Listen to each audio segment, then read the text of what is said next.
July 23 చరిత్రలో ఈ రోజు చంద్రశేఖర్ ఆజాద్ 1906వ సంవత్సరం జూలై 23వ తేదీన మధ్యప్రదేశ్లోని జుబావా జిల్లాలో జన్మించారు.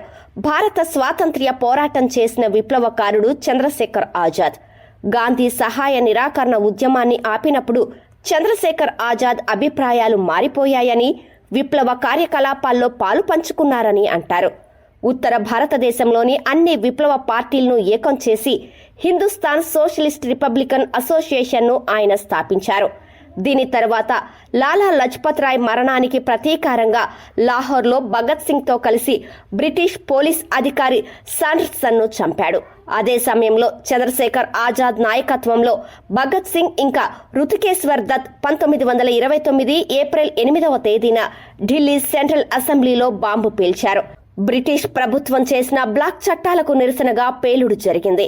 1931వ సంవత్సరం ఫిబ్రవరి 27వ తేదీన ఆజాద్ 5 బ్రిటిష్ పోలీస్ అధికారులను కాల్చి చంపారు. ఆజాద్ బ్రతికి ఉన్నంతకాలం బ్రిటిష్ వారు తనను పట్టుకోరని ప్రతిజ్ఞ చేశాడు. అందుకే 5 పోలీసులను చంపిన తర్వాత తనను తాను కాల్చుకున్నారు.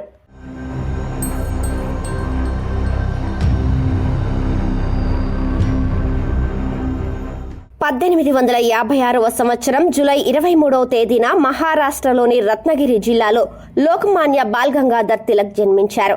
ఆయన జాతీయవాది, ఉపాధ్యాయుడు, సంఘ సంస్కర్త, న్యాయవాది, ఇంకా స్వాతంత్ర్య సమరయోధుడు. లోకమాన్య తిలక్ ఇంగ్లీష్లో మరాఠా ఇంకా మరాఠీ భాషలో కేసరి అనే 2 పత్రికలను ప్రారంభించారు. ఇవి ప్రజలలో బాగా ప్రాచుర్యం పొందాయి. ఈ వార్తాపత్రికల ద్వారా తిలక్ బ్రిటిష్ పాలన క్రూరత్వాన్ని, అలాగే భారతీయ సంస్కృతి పట్ల వారి న్యూన్యతను తీవ్రంగా విమర్శించారు. కేసరిలో ప్రచురితమైన కథనాల కారణంగా బ్రిటిష్ ప్రభుత్వం ఆయన్ను అనేకసార్లు అరెస్టు చేసి జైలుకు పంపింది. అదే సమయంలో 1908వ సంవత్సరంలో తిలక్ను దేశద్రోహ ఆరోపణలపై బ్రిటిష్ వారు అరెస్టు చేశారు. 1908 నుండి 1914 వరకు బర్మాలోని మాండేలే జైల్లో ఉన్నారు. తిలక్ 1920 ఆగస్టు 1వ తేదీన సహాయ నిరాకరణ ఉద్యమం ప్రారంభమైన రోజున మరణించారు. స్వాతంత్ర్య పోరాటంలో తిలక్ చేసిన కృషిని, త్యాగాన్ని పురస్కరించుకొని గాంధీ తిలక్ నిధిని ప్రారంభించారు. అదే సమయంలో 1956లో భారత ప్రభుత్వం ఆయన గౌరవార్థం పోస్టల్ స్టాంపును విడుదల చేసింది.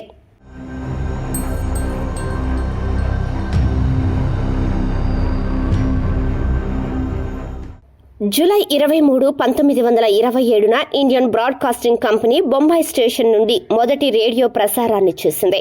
అందువల్ల భారతదేశంలో ప్రతి సంవత్సరం జూలై 23న జాతీయ ప్రసార దినోత్సవాన్ని జరుపుకుంటారు. ఈ దినోత్సవాన్ని జరుపుకోవటం వెనుక ఉద్దేశం రేడియో ప్రాముఖ్యత గురించి ప్రజలకు తెలియజేయటం, ఇంకా రేడియో వినియోగం గురించి వారికి అవగాహన కల్పించటం. భారతదేశంలో రేడియో ప్రసారం 1920లలో ప్రారంభమైంది. మొదటి కార్యక్రమం 1923వ సంవత్సరంలో ప్రసారం చేయబడింది.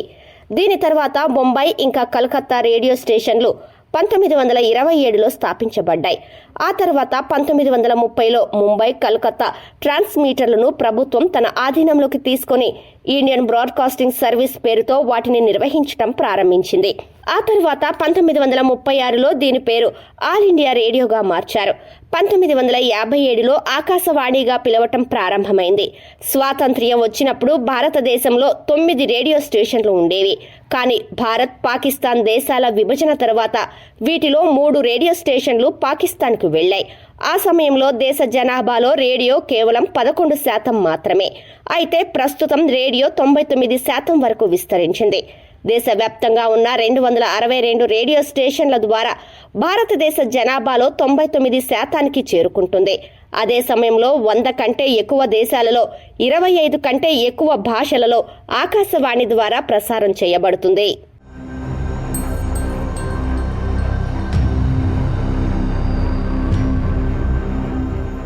1829వ సంవత్సరం జూలై 23వ తేదీన విలియం ఆస్టిన్ బర్ట్ టైప్రైటర్పై పేటెంట్ పొందాడు. దీనిని ఇప్పుడు టైపోగ్రాఫర్ అని పిలుస్తారు. ఈ యంత్రం టైపింగ్ యంత్రం ప్రారంభ నమూనాలలో ఒకటి. బర్ట్ చేసిన ఈ ఆవిష్కరణ ఆధునిక టైప్రైటర్ ప్రారంభ రూపం. ఇది తరువాత వివిధ రూపాలలో అభివృద్ధి చెందింది. బర్ట్ టైపోగ్రాఫర్కు తిరిగే సిలిండర్ ఇంకా అక్షరాల కోసం చక్రం ఉండేవి. దీనిలో రచయిత ఒక అక్షరాన్ని ఎంచుకోవటానికి చక్రం తిప్పాలి. ఆపై దానిని కాగితంపై ముద్రించడానికి మీటను నొక్కాలి. ఈ ప్రక్రియకి చాలా సమయం పట్టేది. అయితే ఇది టైపింగ్ టెక్నాలజీ అభివృద్ధిలో ముఖ్యమైన పాత్ర పోషించినందున ఇప్పటికీ ముఖ్యమైనదిగా పరిగణించబడుతుంది. ఈ యంత్రం ఉద్దేశం డాక్యుమెంట్లను వేగంగా మరింత ఖచ్చితంగా వ్రాయడంలో సహాయపడటం. అయితే బర్ట్ రూపొందించిన టైపోగ్రాఫర్ పెద్దగా వాణిజ్యపరమైన ఉపయోగాన్ని కనుగొనలేదు.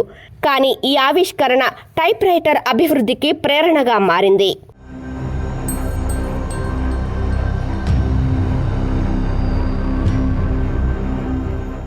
1903వ సంవత్సరం జూలై 23వ తేదీన ఫోర్డ్ మోటార్ కంపెనీ తన మొదటి కారును విక్రయించింది.